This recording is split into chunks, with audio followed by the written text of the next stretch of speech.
From one-season wonders to long-running shows that simply fell off many viewers' radars, these hidden gems of TV history are absolutely worth revisiting. When Sci-Fi rebranded itself in 2009, the cable network added a number of new shows to its already impressive roster. Some did well, others didn't, and Alphas definitely fell into the latter category.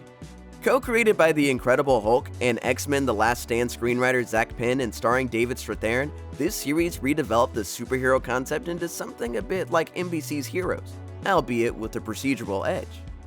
The story follows a team of superhumans working for the CIA who investigate cases involving other so-called alphas. In a clever twist on the superhero concept, each of the show's lead characters suffers a downside to their unique abilities. The man with super strength puts too much strain on his heart as a result. The woman who can control people's minds gradually loses her sanity. The Marine with hyperkinesis has a tumor growing in his head, and so on. If you're sick of superhero stories filled with overpowered characters, then Alphas is for you. Still, despite being Sci-Fi's most watched debut in years, ratings for the show progressively dropped, and Alphas was canceled after its second season. Back when networks were still hesitant to greenlight superhero shows, some were still open to the idea of less traditional comic book adaptations. In 2010, Human Target premiered on Fox, bringing the DC Comics character Christopher Chance to life on the small screen with Mark Valley in the title role. The show follows Chance and his team as they protect their clients from malicious forces, with Chance integrating himself into their personal lives to become something of a human target. Are you crazy? Am I crazy? I'm assuming that was a rhetorical question. Blending action, suspense, and comedy, Human Target was quite unlike many of the other action-based procedurals that audiences were used to. And with shorter 10-episode seasons, the show could afford to do things a bit differently. Human Target only improved in its second season, but despite a positive response from both critics and fans, Fox deemed the show to be a mid-season flop and canceled it after season 2. Nowadays, westerns are all the rage. And if you love Paramount's Yellowstone prequel 1923, you'd be remiss not to try out Netflix's short-lived depression western Damnation. A co-production between the streaming giant and Universal, the series was described by its creator Tony Tost as a mix of Clint Eastwood, John Steinbeck, and James Ellroy. He told the Fayetteville Flyer, "It takes some characters you'd normally see in a tough western, plops them in the world of Grapes of Wrath, and places them in the sort of pulpy paranoid narrative you see in Ellroy's novels." The show stars Killian Scott as Seth, a Marxist revolutionary living in hiding. Logan Marshall Green, meanwhile, plays Creeley Turner, who turns out to be Seth's estranged brother and a merciless strikebreaker. Damnation was a powerful period drama about the labor wars in America that didn't quite do it for audiences, and the show was promptly canceled. Unfortunately, like many streaming shows that suffered similar fates, the first and only season of Damnation was quickly and quietly removed from Netflix. Another DC Comics series that sadly didn't go anywhere was Sci-Fi's Krypton. After TV execs realized there was real money in straight-up superhero content, it seemed like nothing could stop the great wave of comic book madness. Krypton 2 rode that wave, but what started as a run-of-the-mill Superman prequel soon turned into something far more compelling. Following the grandfather of Superman, Seg-El, Krypton doubled as a prequel and a time travel story about saving Superman from his greatest enemies. Taking inspiration from Zack Snyder's Man of Steel and the original DC Comics, Krypton quickly made a name for itself in the Superman canon, and it also gave us arguably the best adaptations of villains such as Brainiac, Doomsday, and Lobo. Damn, Siegel. Who's gonna kill you last? Oh well. More than that, Krypton enjoyed incredible long-term potential. Before it was unceremoniously canceled after a massive cliffhanger, that is. Thankfully, we all know how the Krypton story ends, but this was still a show that could have done so much more with just a little more time. Developed by Tyrant co-creator Gideon Raff and Heroes creator Tim Kring, Dig is an apocalyptic mystery thriller that revolves around a global conspiracy. Jason Isaacs stars as FBI Special Agent Peter Connolly, a man trying to solve an American murder in Jerusalem, only to stumble upon something else entirely. In many ways, Dig was ahead of its time. Even when it first aired on the USA Network, the series stoked controversy for its depiction of the Israel-Palestine conflict. But Isaacs and his co-stars did a sterling job with their parts, while Raff and Kring tackled religious, political, and social issues in a way few dared at that time.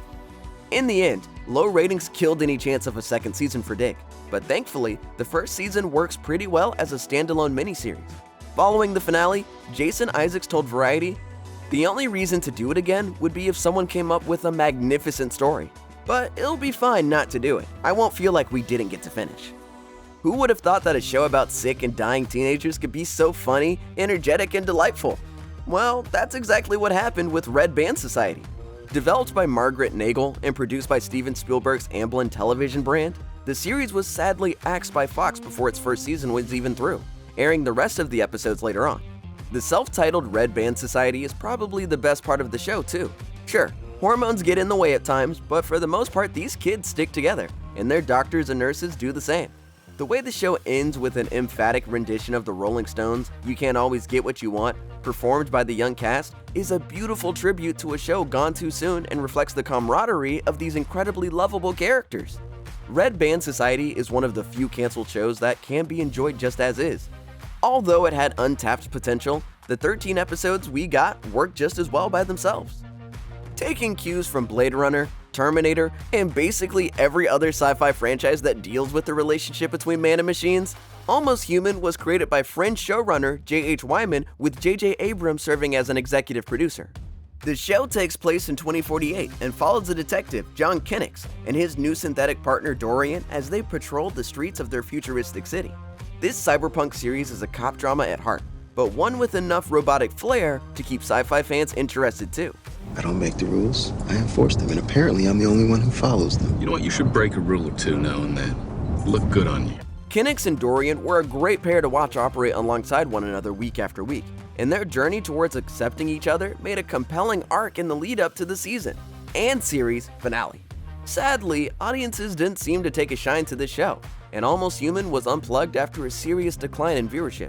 Too bad too, this one could have easily gone on a few more years. After creating Supernatural, Eric Kripke partnered with J.J. Abrams and Jon Favreau to develop a post-apocalyptic series for NBC called Revolution.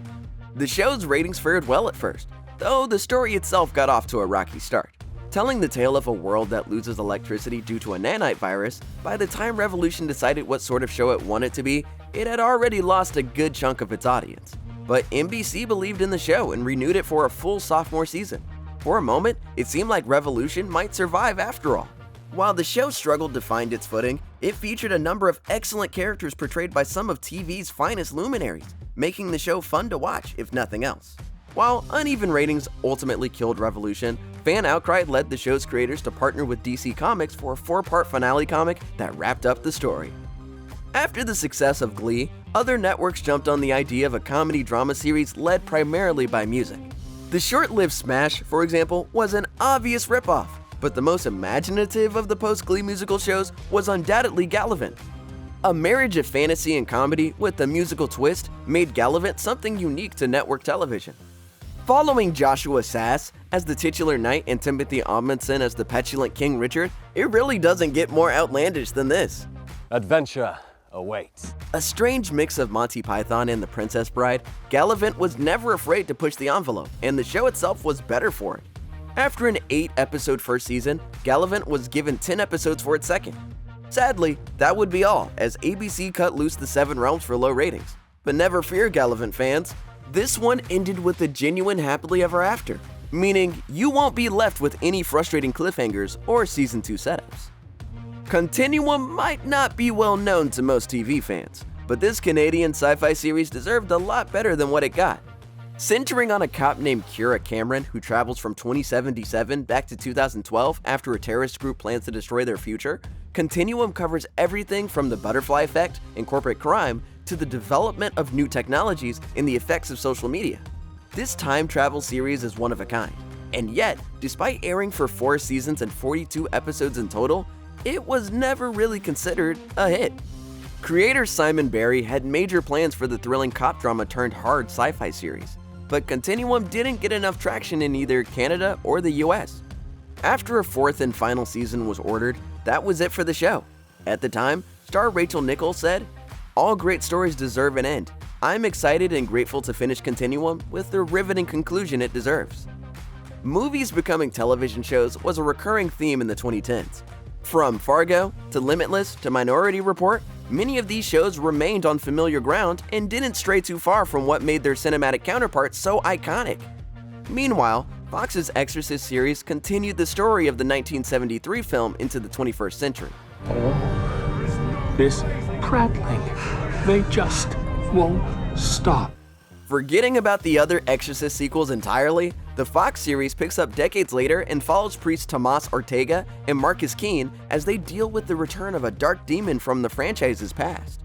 This serialized take on the Exorcist story takes some serious turns from the original, but remains an excellent sequel nevertheless. Both a supernatural and psychological horror show, The Exorcist leans into everything that worked about the original film while adding extra layers of character depth and lore. With 2 10-episode seasons, the show remains a favorite to many, with some considering it the best ever sequel to the original Exorcist. While the show's ratings slipped during its second season, leading to its ultimate cancellation, 2023's critically panned Exorcist reboot led many fans and critics to reappraise Fox's TV series. Based on the historical figure of the same name, Marco Polo seemed like it would be an instant success for Netflix. The streaming giant had only a few original series by the time Marco Polo debuted, but House of Cards and Orange is the New Black proved to be critical, award, and audience hits. So this original historical drama, which the streamer brought from its original home at Starz, made perfect sense as a way to capture the Game of Thrones crowd. Starring Lorenzo Riquelme as the titular hero and Benedict Wong as Kubla Khan, the show is rich in character drama, epic battle sequences, and more than enough adventure to get your blood pumping. Wong especially is phenomenal in Marco Polo. While the immense scale of the series is nothing short of staggering, it was actually one of TV's most expensive shows at the time. Unfortunately, the whole thing was a wash for Netflix. Instead of continuing for a third season, Marco Polo was canned by the streamer, and just as things were getting exciting too. But the choice was justified by insiders who claimed that Marco Polo had been directly responsible for a loss of $200 million. Originally an underground indie comic book from writer-artist Ben Edlund, published in 1988, The Tick is all about a colorful and somewhat delusional superhero patterned after the blood-sucking insect of the same name. Hello, Reno! I am the Tick! It became a Saturday morning cartoon in the mid-90s, where the Tick and his sidekick Arthur protect the city from colorful criminals like Chairface Chippendale and Multiple Santa. The cartoon lasted 3 seasons, and thanks to the success of late 90s superhero movies, it became a live-action series on Fox in 2001. Seinfeld actor Patrick Warburton snagged the title role, perfectly portraying the blue-hued hero's goofy charm, bombastic attitude, and childlike innocence. Empty your bladder of that bitter black urine men call coffee! David Burke plays Arthur, and Liz Vassy from CSI appears as Captain Liberty. Lost alumnus Nestor Carbonell played Batman well, and future Hellboy actor Ron Perlman took the role of flamethrowing hero Fiery Blaze.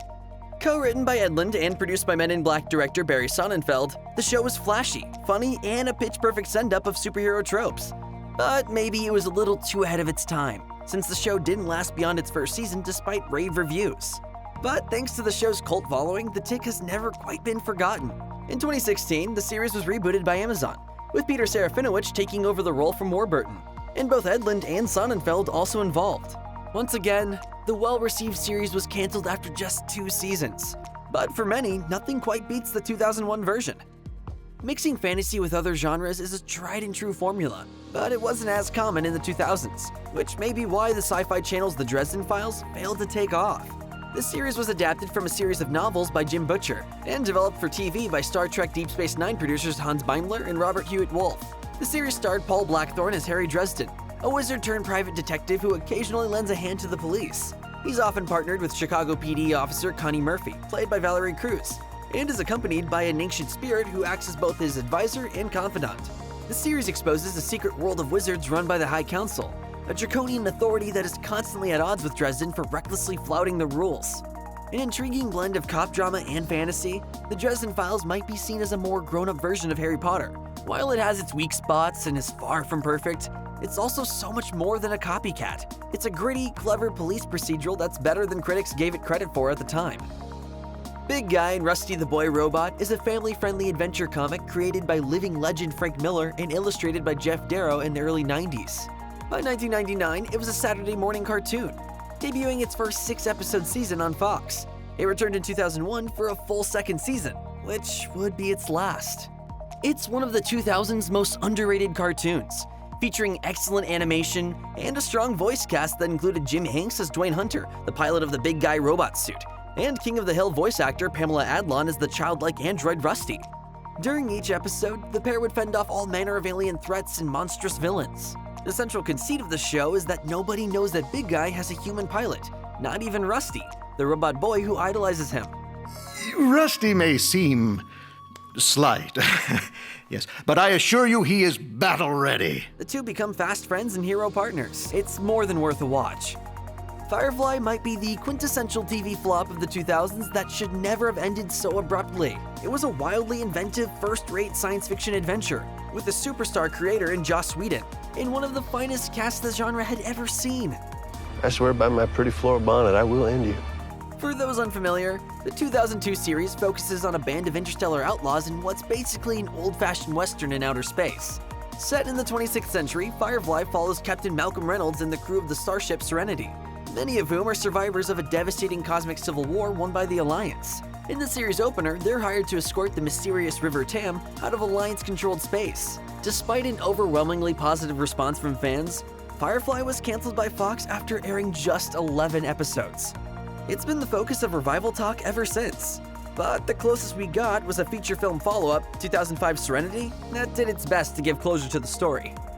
The 2000s were awash in failed movie-based TV spin-offs, and one of the best that didn't survive was Terminator: The Sarah Connor Chronicles.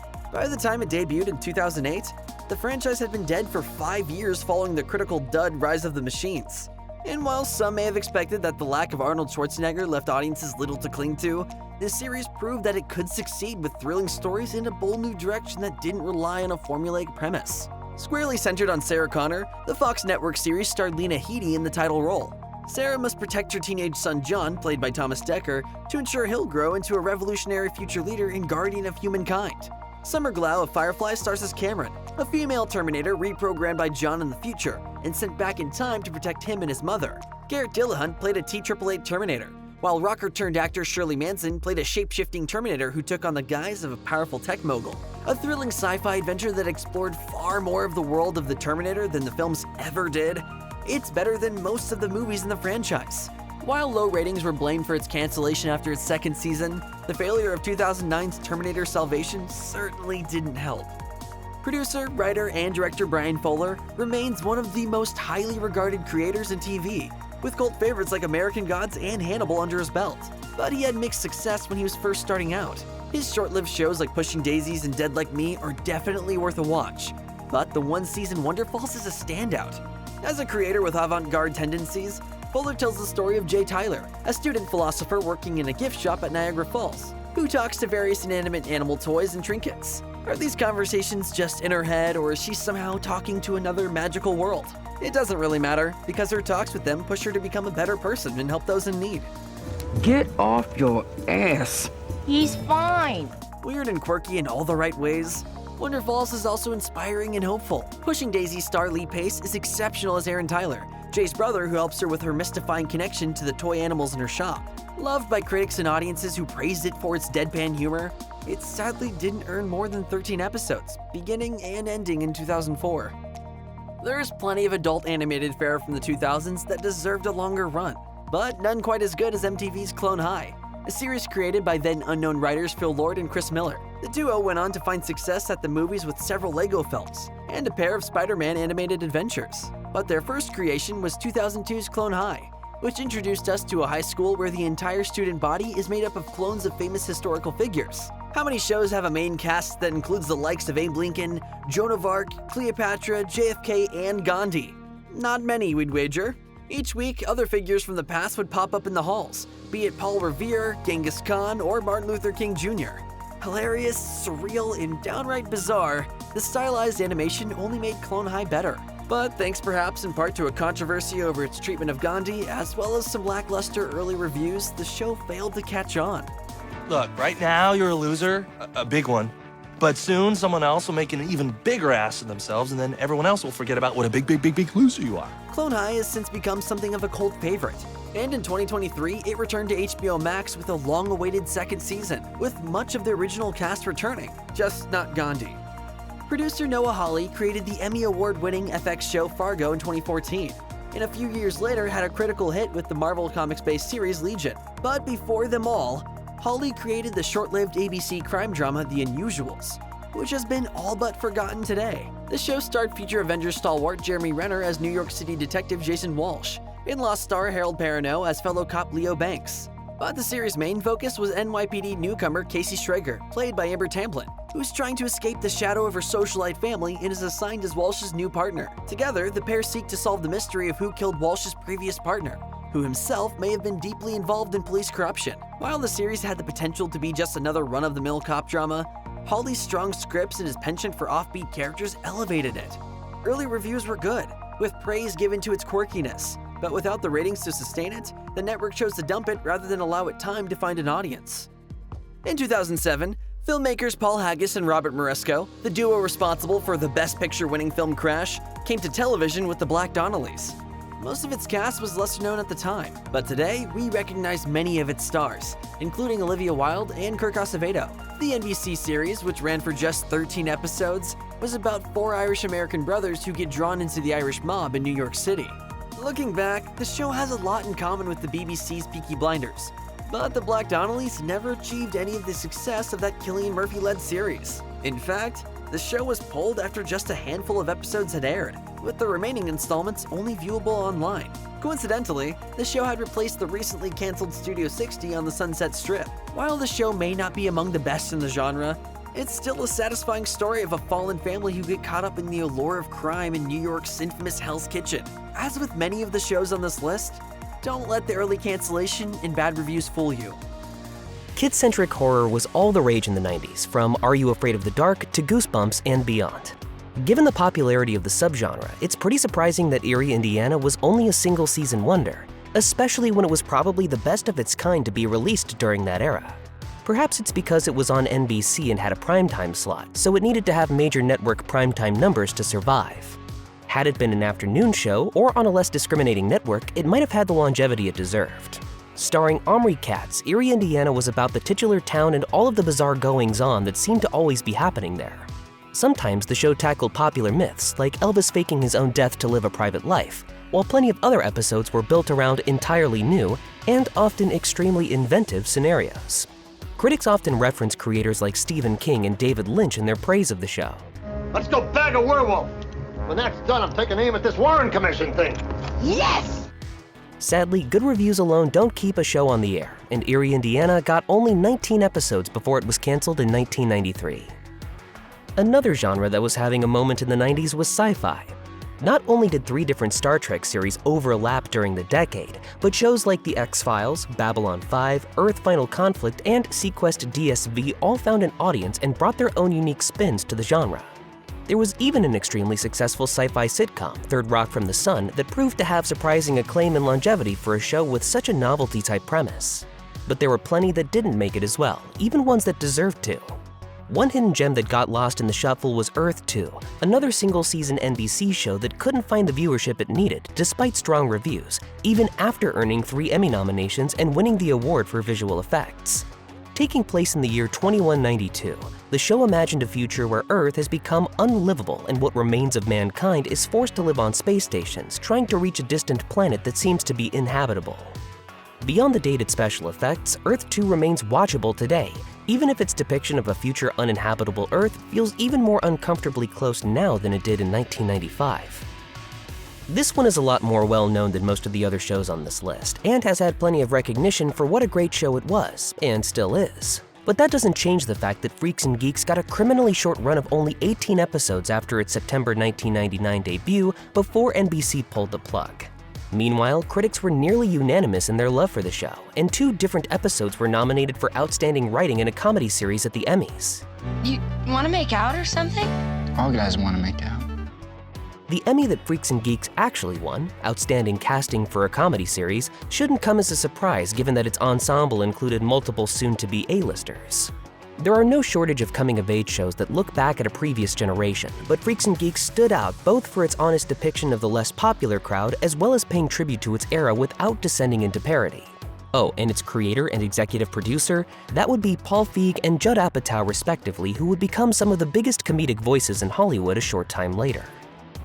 Plenty of cartoons come and go. In fact, it's actually somewhat rare for a kids' cartoon to have more than a season or two, especially during the 90s, because that was usually all that was needed to rerun it for the next 5+ years. But there were still a few that got cut short yet stuck around long enough that they are still looked back upon and still watched with the same reverence as the likes of Animaniacs and Teenage Mutant Ninja Turtles. One of those shows is The Pirates of Dark Water. A Hanna-Barbera production that ran on the now-defunct Fox Kids programming block, Pirates hit that rare older kids younger teen sweet spot flawlessly. A hybrid of old-school swashbuckling pirate adventure with hints of sci-fi and fantasy, the show started with an epic 5-part miniseries that told a much bigger story than most cartoons at the time would have even attempted. Only the 5-part Phoenix Saga from X-Men the Animated Series came close in terms of ambition and scope. But like so many kids' cartoons that tried to tell deeper, more complex stories with elaborate world building, not to mention having a higher caliber of animation than was typically seen on TV at the time, The Pirates of Dark Water was not long for this world and got only a single full season and an extremely truncated second season before being sunk. Failure has only one reward. The pit! The pit! The pit! Cult film favorite Bruce Campbell has long been just as prolific on the small screen as he has in movies, most notably as a series regular for all 7 seasons of the spy-based 2007 to 2013 action series Burn Notice. But the television role that's a lot more in line with what people expect from Campbell came nearly 15 years earlier when he starred in the Western sci-fi comedy The Adventures of Brisco County Jr. In the show, Campbell played Brisco County, a wisecracking bounty hunter who doesn't seem particularly good at his job but somehow always seems to fumble his way out of trouble. Created by the writing team behind Indiana Jones and The Last Crusade, the show definitely has elements of that film series with clever writing and consistently satisfying action throughout. Where's Brisco, Comet? Find Brisco. That's what I thought you'd say. So what went wrong? Well, it was perhaps a bit too subversive for the time, and Campbell wasn't quite the household name yet that he'd eventually become, with his loyal but still relatively niche fan base not yet large enough to sustain a pricey network television action-adventure show. No one can deny the impact The X-Files had on the sci-fi genre and television as a whole. Yeah, that's a bleeping dead alien body if I ever bleeping saw one. The X-Files was a huge series throughout its run, and it had other networks, as well as Fox itself, trying to replicate the show's success. NBC took a crack at it with Dark Skies, which was dismissed by some critics as a mere clone of The X-Files due to just how similar the two series were. On the other side of the coin, there are some, particularly in retrospect, who have made the case that Dark Skies is actually the superior of the two shows. Ultimately, Dark Skies didn't have the ratings to grant it more than 20 episodes, causing it to suffer the same fate as most X-Files-inspired shows.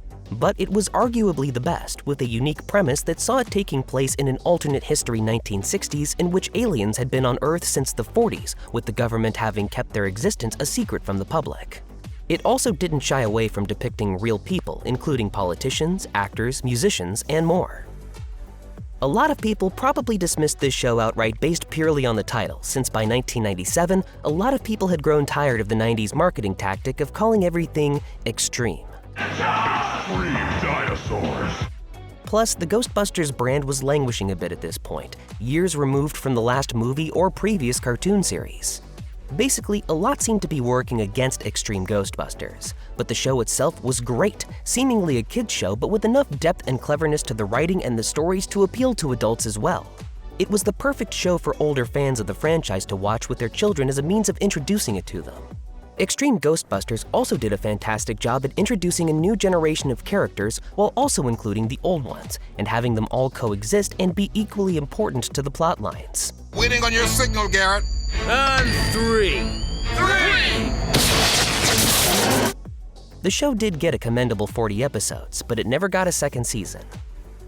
Primetime sketch comedy on regular network television is something that rarely works. But that hasn't stopped many from trying it over the years, including a group of young up-and-comers in the early 90s that came together to write and star in The Ben Stiller Show. That's all right. You can get on, you little lizard king. At Oliver Stoneland, we question authority. After getting its start on MTV, the version of The Ben Stiller Show that people are generally more aware of is the one that ran on Fox for only 12 episodes, leaving an unaired episode that Comedy Central later added to its rerun package of the show. Like most sketch comedy, the scenes could be a bit hit or miss, but the talent and chemistry of the cast couldn't be denied. The writing was also worthy of an Emmy win, even though the show had already been canceled by the time the crew took home their trophy.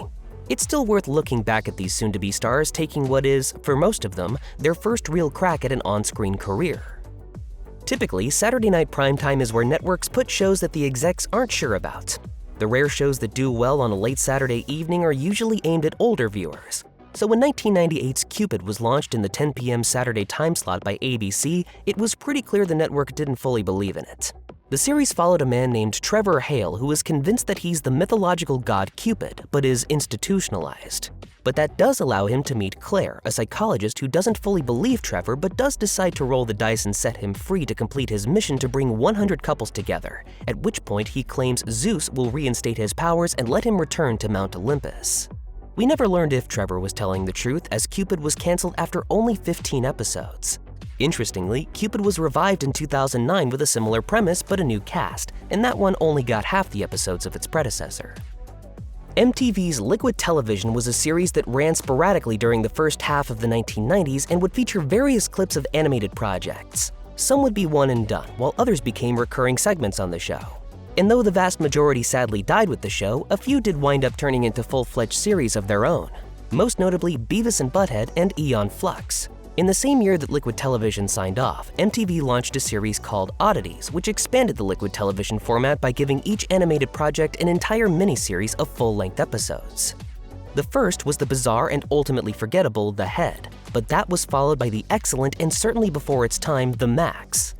Based on the comic series of the same name, its main character was a homeless man looked after by a social worker named Julie in the real world, who also lived in an alternate reality where he was a powerful warrior tasked with protecting the Jungle Queen, who was that reality's version of Julie.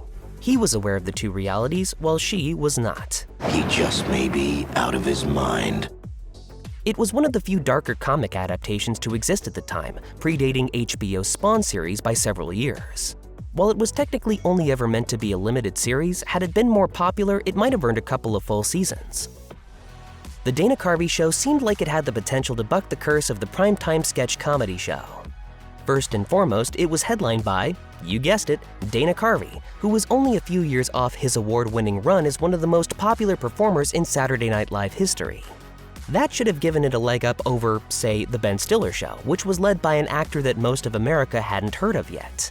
But despite the clout and talent of Carvey, in addition to a cast that included both Steve Carell and Stephen Colbert, The Dana Carvey Show fell into the pit of failure like so many other primetime sketch comedies. Rather than play it safe and be an extension of his SNL work, though there was some of that, the show's humor was often abstract, weird, and often a little too gross for primetime audiences. It's the kind of thing that has often thrived on cable, but it was way too out there for the 90s sitcom crowd and only got 8 episodes. The days are rushing by, children. It'll be over before you know it. In the wake of The Simpsons becoming not only a hit television show, but an entire pop culture behemoth, a whole new wave of primetime animation kicked off in a big way during the 90s. But for every South Park and King of the Hill, there were dozens of shows that came and went so quickly that barely anyone noticed or remembers them. To be honest, most of them weren't a huge loss, but there were some that deserved more success. The excellent Mission Hill got only a single season and 13 episodes to find its audience. It didn't bother to have kid characters or be about families, focusing instead on the lives of teens and young adults. It was also the unfortunate victim of airing on the WB, the now-defunct network that couldn't even reach its 12th birthday. Like many Gone Too Soon animated shows, it saw increased visibility when reruns hit Adult Swim in 2002, but that wasn't enough to revive the show. Those original 13 episodes are all we'll ever have to enjoy. One of the biggest pioneers in the sketch comedy genre was The Carol Burnett Show, which ran from 1967 to 1978 and helped to establish many elements of the genre that are followed to this day, particularly the shows that are filmed in front of an audience. And Burnett herself would be a trailblazer once again 12 years later with Carol & Company. What set Carol & Company apart from most sketch shows up to that point is that, rather than multiple short sketches within an episode, each episode was a single extended sketch. Modern shows have certainly used the format, but this was one of the trailblazers. With 2 seasons and 33 episodes, Carol & Company lasted longer than most shows on this list, but it still wasn't as long as it deserved. Author Elmore Leonard saw a lot of screen adaptations of his works during his life, including popular films like 3:10 to Yuma, Out of Sight, Jackie Brown, and Get Shorty to name a few. But one adaptation that's been lost to time is 1998's Maximum Bob. The Bob in question is Judge Bob Gibbs, who earns his nickname via his tendency to always seek the maximum sentence for the defendants in the cases he presides over, no matter the crime. Pending your appeal until such time as a date can be set for your execution. We're drinking a beer?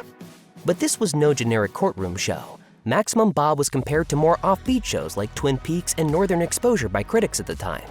That's because in addition to Bob, there was also his wife, a former mermaid performer turned psychic. The cast of wacky characters goes on from there, all surrounding Bob and challenging his small-minded conservative sensibilities. We probably don't need to explain why this delightfully bizarre show didn't find the audience it needed to last more than 7 episodes. Jay Moore starred as floundering Hollywood producer Peter Dragon in the subversive satire Action. An unflinching look at the movie business and the fickle nature of fame, Action was a network television series with cable ambitions, pushing the boundaries of what was typically seen and heard on one of the major networks. It would go down in history as the first Fox show to be rated TVMA, something that was unusual at the time for non-cable shows. Do you think any major network would put this on without censoring, pixelating, and bleeping the hell out of it? You bet your ass they would. Critics were generally positive on the show, and even many of the negative reviews praised the accuracy with which Action mocked its targets, but ultimately found it too mean to be enjoyable. Fox canceled Action after airing only 8 of its 13 filmed episodes. The unaired episodes, along with the original 8, would later run on cable channels like FX, Comedy Central, and IFC, all of which would have been a better home for the series in the first place. Nowadays, you'd be lucky to find the show anywhere. With a generic title, it's even tough to search for. Another great show that was the victim of the 90s was the 1995-96 sci-fi series Nowhere Man. Airing on UPN, Nowhere Man never really had a chance. The show followed a photographer named Thomas Vale, who wakes up one day to find that none of his friends or family seem to know who he is, including his own wife, who now has a different husband. Who are you? What do you want? It's not funny. Thomas sets out to discover why his existence has essentially been erased, deducing that it may have something to do with a photo he's taken. Ratings started off well enough, but they dropped off sharply as the first season went on. That, combined with creative struggles behind the scenes, led to the show's demise after only 25 episodes. As long as you're okay with watching a series that doesn't have a resolution and never will, Nowhere Man is one of the most overlooked shows of its kind from that era. In Stark Raving Mad, which debuted in the fall of 1999, Tony Shalhoub is a quirky horror novelist and Neil Patrick Harris is his phobia-prone editor. The two being forced to find a way to make their partnership click is admittedly just another variation on the well-worn Odd Couple theme. But it works, due in no small part to the talent of the two actors and their terrific chemistry together. But this was the era when Friends was in full swing and Seinfeld had just finished with a historic series finale. The bar was extremely high in terms of the ratings that were expected of a primetime network sitcom. On top of that, NBC put the show in direct competition with the first season of ABC's Who Wants to Be a Millionaire, which of course was becoming a full-blown phenomenon at the time and was going to demolish pretty much anything that tried to take it on. Is that your final answer? Needless to say, Stark Raving Mad was canceled after 1 season.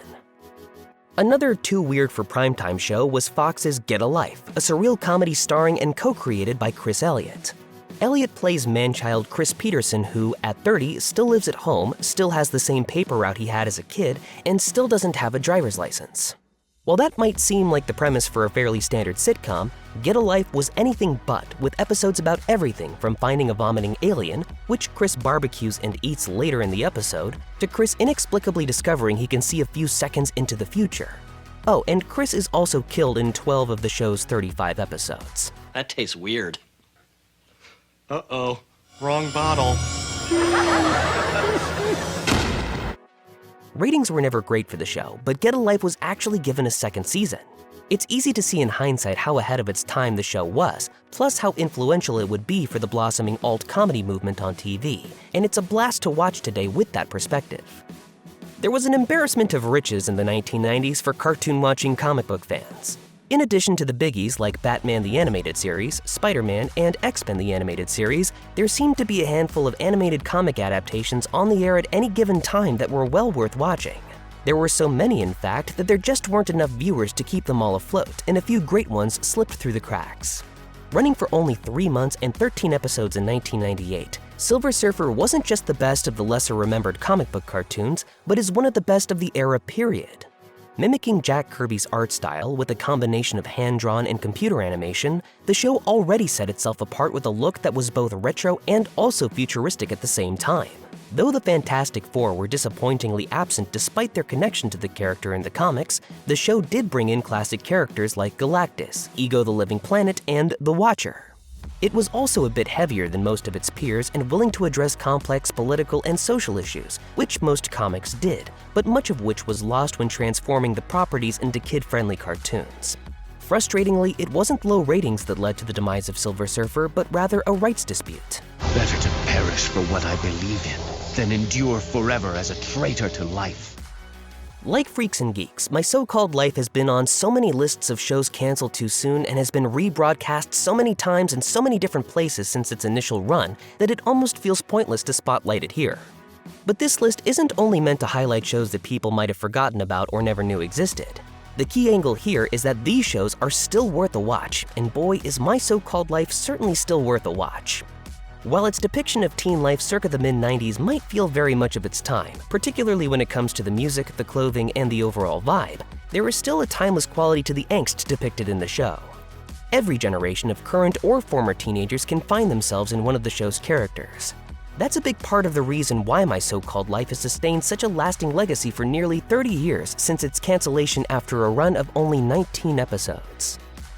Anthology series have made a comeback in the last decade or so thanks to shows like American Horror Story and Black Mirror. The format has a very rich history, including early iconic series like The Twilight Zone and The Outer Limits, and hits in the 80s and 90s like Tales from the Crypt and Fairy Tale Theater. There were also a number of other attempts to capitalize on the genre which never got the opportunity to grow, getting only 7 episodes on ABC between November 1981 and January 1982. Darkroom usually took the thriller horror route. Veteran actor James Coburn added serious gravitas as the show's narrator, and horror directors Rick Rosenthal and Paul Lynch contributed. In a retrospective, Decider declared that Darkroom still held up in 2020. High praise, given that TV horror tends to age poorly. Good night. The 1984 sitcom It's Your Move shouldn't be lumped in with the almost countless number of failed sitcoms from the decade. Before striking sitcom gold for upstart network Fox 2 years later by creating Married with Children, the duo of Ron Levitt and Michael G. Moy swung and missed with It's Your Move on NBC. The miss was only a commercial one, not a creative one, starring a still teenage Jason Bateman, hot off his recurring role on Silver Spoons. It's Your Move leaned a little edgier than most sitcoms of the era, as a show about a teen con artist who's constantly trying to both scam his classmates and ruin his mom's relationship with her new boyfriend. It was probably a bit much for a network that leaned more towards the likes of Punky Brewster and The Facts of Life and its depiction of sitcom kids. The show was pretty well received, but it just wasn't enough to best Dynasty, which aired in the same time slot on ABC.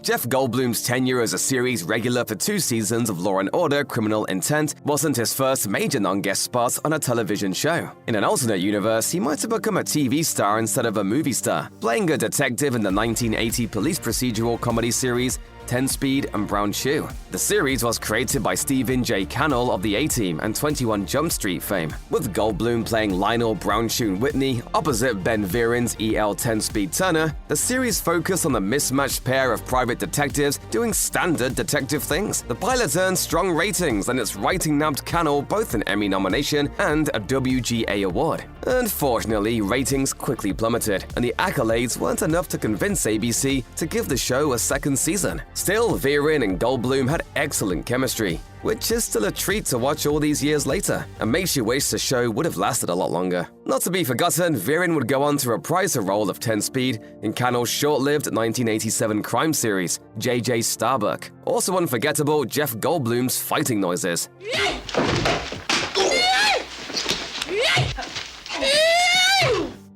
Captain Power and the Soldiers of the Future was extremely ahead of its time, and not just because it took place in the 22nd century. Not only did it feature rudimentary computer animation years before that became a standard TV practice, but the Mattel-produced show also served as an interactive multimedia experience that included comics, video games, and toys. Captain Power videotapes. I don't believe it.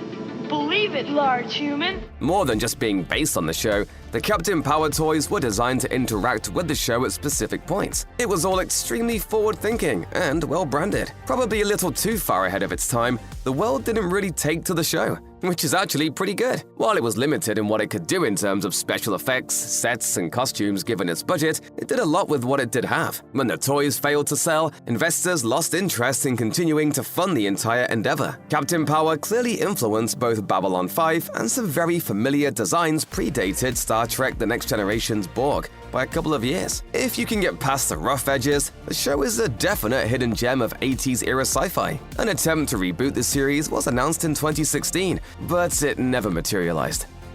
There aren't too many examples where a failed TV show is adapted into an entire trilogy of theatrical films. But that's just what happened with 1982's Police Squad, which transformed into the Naked Gun trilogy after bombing on the small screen. Both come from the same writing trio and feature the same rapid-fire absurdist humor from legendary master of deadpan Leslie Nielsen.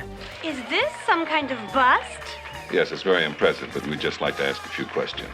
While the Naked Gun movies revel in taking everything to a ridiculous extreme, there's a certain charm to the way Police Squad remains focused on just being a spoof of police procedurals, though plenty of other genres are poked fun at too. One benefit to the show's cancellation after just 6 episodes is that it never needed to up the ante to stay interesting, as it's likely the series would have gone just as over the top as the films if it had gone on for multiple seasons. As it stands, Police Squad feels like 6 Naked Gun prequel mini-movies and serves as a perfect companion to that film series rather than being replaced by it.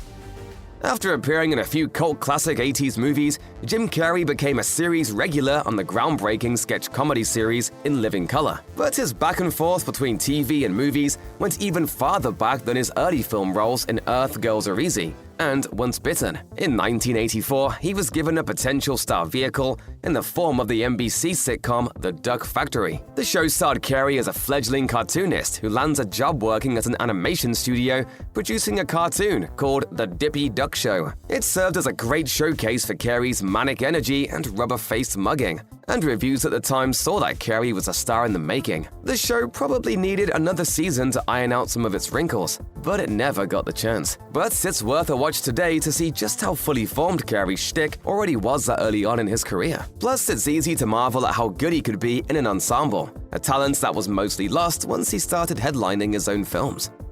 Animated shows no longer have the stigma of only being for young children, but in the days before 24-hour cable channels dedicated entirely to cartoons, it was tough for an animated show that wasn't specifically aimed at playground-age kids to find an audience. That was definitely the case for Galaxy High School, a 1986 animated series that had some impressive names behind it. The show was created by Harry Potter director Chris Columbus and had a theme song composed by Eagles guitarist Don Felder. Ren and Stimpy creator John Kay created the character designs, and it starred a pre-Simpsons Nancy Cartwright. Hi, I'm Gilda Gossip, and I can tell you any secret you want to know. Billy Big Dipper says he's from Venus, but he's really from Saturn. The show centers on 2 human teenagers from Earth who attend an interstellar institution with students from various planets. Airing on CBS on Saturday mornings, it was assumed to be for the younger set, which is likely why it failed to find enough of an audience to earn a second season. It was a bit too mature for that crowd, but there really weren't many other avenues for cartoons during that time. Galaxy High School would have done better with the young adult audiences that later made shows like Adventure Time and Steven Universe beloved hits. A woman is in a sterile-looking grocery store. She picks up a can labeled meat and asks the worker what kind of meat it actually is. What kind? Well, what do you mean? It's just meat.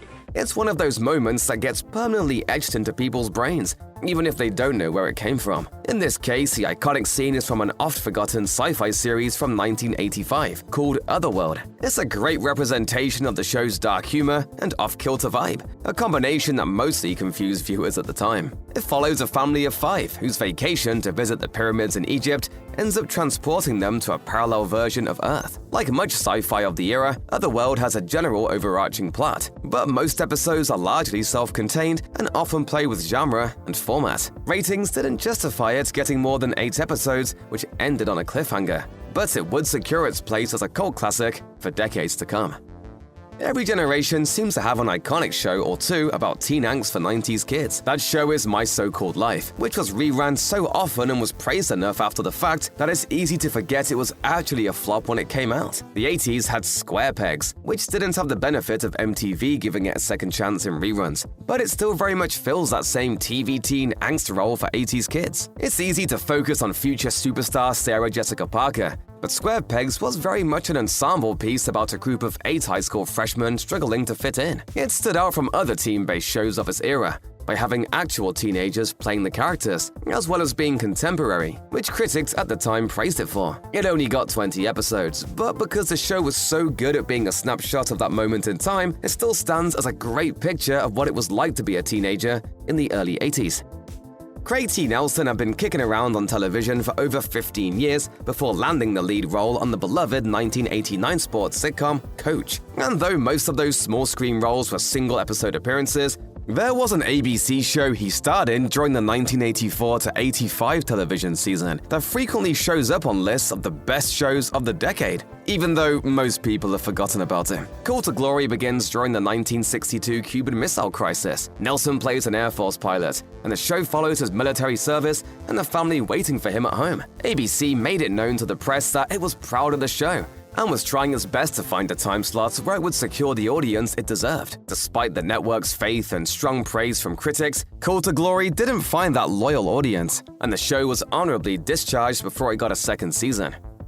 Considering how many promising sci-fi entries failed to make an impact during the crowded television landscape of the 1980s, it's not hard to see why production companies got a little gun-shy about the genre. One of the most notable one-season sci-fi wonders of the decade was Misfits of Science. And not only because it featured an early role by future Friends superstar Courtney Cox. The show focuses on a group of outcasts whose only unifying quality is that most of them have superpowers. The only one who doesn't is the group's leader, Dr. Hayes, whose job is to keep the team on track and out of trouble, but seems more adept at doing the exact opposite. When the series debuted in 1985, live-action shows about superhero teams weren't yet a popular genre, so that alone made Misfits of Science stand out. It lasted only 5 months, but what was there was solid and well worth seeking out for fans of today's lighter superhero TV show fare. The 1970s were filled with spin-offs. One of the least successful was Mrs. Columbo, an extension of the popular detective show, Columbo. The original series often mentioned Columbo's wife, though she was never seen, but then Kate Mulgrew arrived to play her on her own show. Premiering in 1979, Mrs. Columbo sees intrepid news reporter Kate Columbo following in her husband's footsteps. She's a whip-smart amateur sleuth who can solve all sorts of crimes. It seemed like audiences simply weren't interested. NBC gave the show another shot, despite dismal ratings in its first year, by retooling the show as Kate the Detective in its second and final season in 1980. While Mrs. Columbo couldn't quite match the quality of the original, there's still lots to love about it. Most notably, there's Mulgrew, who in her first leading role showed signs of the Emmy-nominated actor she would later become, even if audiences couldn't quite appreciate it at the time. Running just 8 episodes, Hawkins was basically a series of sometimes monthly mini-movies. It starred one of the biggest names of yesteryear in the later days of his career, as Jimmy Stewart took on the title role of lawyer Billy Jim Hawkins. The show wasn't your typical hard-nosed legal drama, and that's largely thanks to Stewart. With his endless charisma, Billy Jim is a country bumpkin type who hides his craftiness under a thick layer of old-fashioned Southern charm. Miss, you think you could make me a chicken sandwich, white meat and lettuce, a little butter on white bread, a glass of buttermilk? Yes, sir. Each of the 8 stories typically ran about 75 minutes. The series' biggest flaw was the rather straightforward nature of the plots, though it was elevated by its impressive cast. While ratings were never stellar, and it ended after less than a year, Hawkins was essentially the blueprint for Matlock, one of the biggest hits of the following decade. It may be best known today for the 2003 Sci-Fi Channel series that it inspired, but the original Battlestar Galactica got its start back in 1978. Set in the far reaches of space, the series opens with the destruction of the 12 colonies of Kobol by a race of evil robots called Cylons, led by the noble commander Adama and hotshot pilots Apollo and Starbuck. The Battlestar Galactica takes command of the surviving civilian fleet. But the Cylons are hot on their tail as they set out on a mission to find the long-lost 13th colony Earth. Alas, Battlestar Galactica failed to catch on with audiences. It did manage a second season of sorts, as it was reformatted as Galactica in 1980. Still, it offered some of the best science fiction of the era, with thoughtful stories, social messages, and exciting space battles. Whether you're a fan of the reboot or not, the original BSG is a real treat that transcends its failure. A spin-off of the smash hit sitcom Barney Miller, Fish followed the adventures of Detective Phil Fish, played by the legendary Abe Vigoda. This was no police drama, but rather an otherwise ordinary sitcom about the home life of a New York cop and his wife Bernice. Phil and Bernice have become foster parents to a group of children in need. The family was also joined by Charlie, a child psychologist who helps the Fish clan from getting in over their heads. Alas, Fish couldn't quite survive in a crowded sitcom landscape, so when Vigoda demanded a raise, it was an easy decision to cancel the series, even though it was a solid show with a strong cast capable of delivering plenty of laughs. Go on, Abe. Come on, Abe, go be with your own kind. That's it, Abe.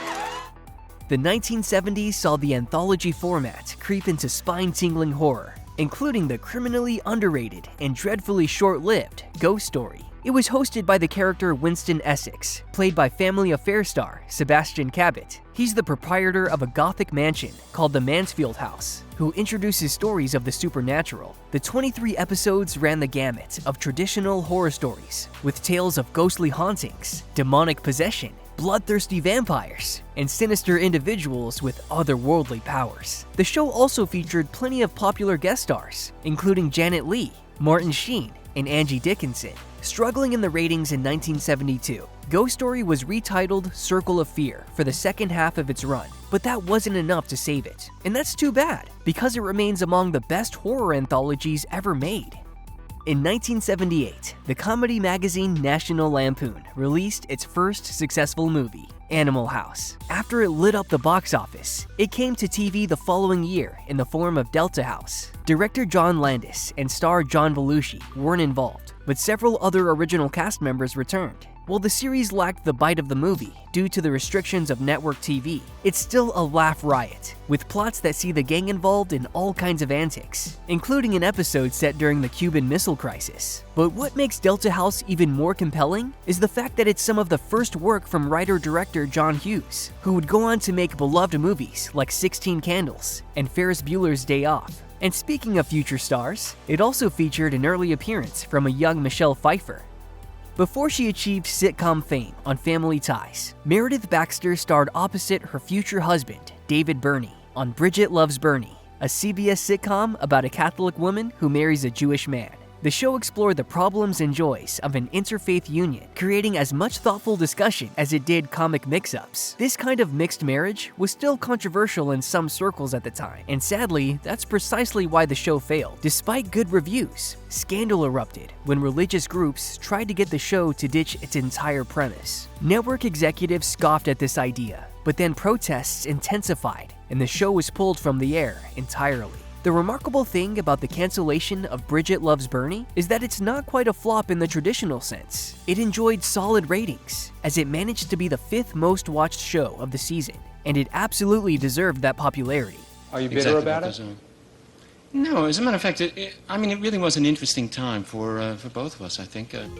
Gerry Anderson is best known for the British kids show, Thunderbirds, but that was just one in a long line of programs he created. And in the 1970s, several of them made their way to the United States. Unfortunately though, they rarely found success. One of the best of these flops was UFO, which may have been a little too far ahead of its time to find success in America. Set in the far-off future of 1980, UFO centered on a clandestine organization called Shadow, which stood for Supreme Headquarters Alien Defense Organization, composed of members from around the globe. Their task was to monitor outer space and stop an invasion by a race of alien beings who have been secretly visiting Earth for years. Smartly written sci-fi stories and some impressive special effects for the era helped UFO become a favorite among both kids and adults. Over the years, it's become a bona fide cult classic. Although the initial ratings were poor, for many viewers, it's as much of a classic as Doctor Who or the original Star Trek.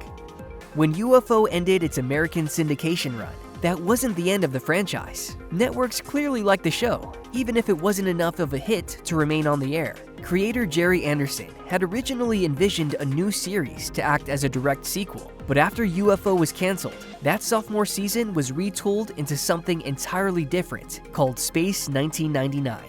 And then we use the transporters to transfer everyone to the new planet. The show was headlined by Mission Impossible stars Martin Landau and Barbara Bain, who were also married at the time. They played the leaders of Moonbase Alpha, a lunar research station that's thrown into chaos when a nuclear disaster sends Earth's biggest natural satellite spinning off into space. Like UFO, the show featured high-quality special effects, while its impressive cast helped elevate it beyond the ordinary sci-fi of the era. Despite all that, Space 1999 wasn't exactly a massive hit. To make matters worse, it was incredibly expensive to produce, and while a second season attempted to retool the show to better appeal to American audiences, it was ultimately canned after 48 episodes.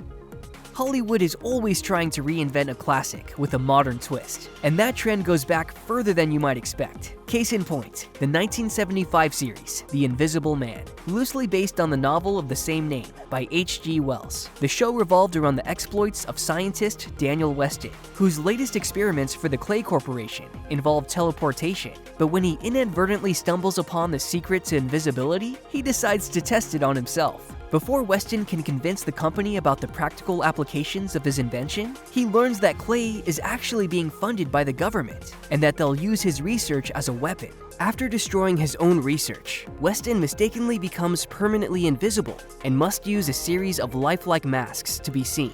To fund the research needed to regain his visibility, he utilizes his newfound power to become an intelligence agent of sorts. A mix of fantasy, sci-fi, and espionage, The Invisible Man takes Wells' original concept in a bold and surprising new direction. While it's not quite as good as the shows it's clearly influenced by, it's still a fun little series that's worth a watch. Back in the 70s, it was much less common than it is today for TV shows to blend disparate genres like horror and crime fiction. But in 1974, ABC tried to pull that tricky formula off with the occult crime drama, Kolchak the Night Stalker. It centered on the exploits of mercurial investigator Carl Kolchak, whose cases involve otherworldly elements. The series kicked off with a pair of TV movies called The Night Stalker and The Night Strangler, both of which saw Kolchak tracking down supernatural killers. Let me finish my lunch! Where are you going? The two films were written by the legendary Richard Matheson, and the character was based on the novel by Jeff Rice, with TV icon Darren McGavin in the lead role. Across 20 episodes, Kolchak faced down everything from zombies and aliens to ancient spirits and devilish cults. While the initial two stories might have done well as primetime movies of the week, the show proved to be a bit too grim for a network series. It was never a hit, plummeting to 74th in the ratings in its first and only season.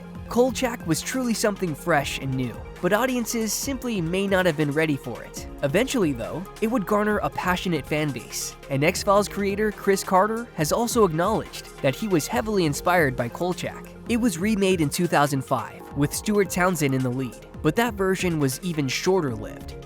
Gritty crime dramas were all the rage in the 70s, with movies like Serpico and The French Connection on the big screen, and plenty of police and detective dramas on TV. In 1974, CBS tried something a little bit different with the genre by airing a period piece set during the Great Depression in the 1930s. The Manhunter followed Dave Barrett, a former Marine from Idaho who returns home after fighting overseas and decides to take up a new role as a bounty hunter. A solid procedural that fits well alongside similar shows of the era. The Manhunter takes Barrett across the countryside as he tracks down bank robbers, killers, kidnappers, and extortionists. It was quite action-packed, as it boasted fast-paced car chases, guns-blazing shootouts, and bare-knuckle brawls. The problem with the Manhunter wasn't that it wasn't good, it just wasn't among the best of the very best. In a crowded field, it failed to stand out, and was ultimately cut short after just one season. But if you love 70s crime dramas, this should be right up your alley.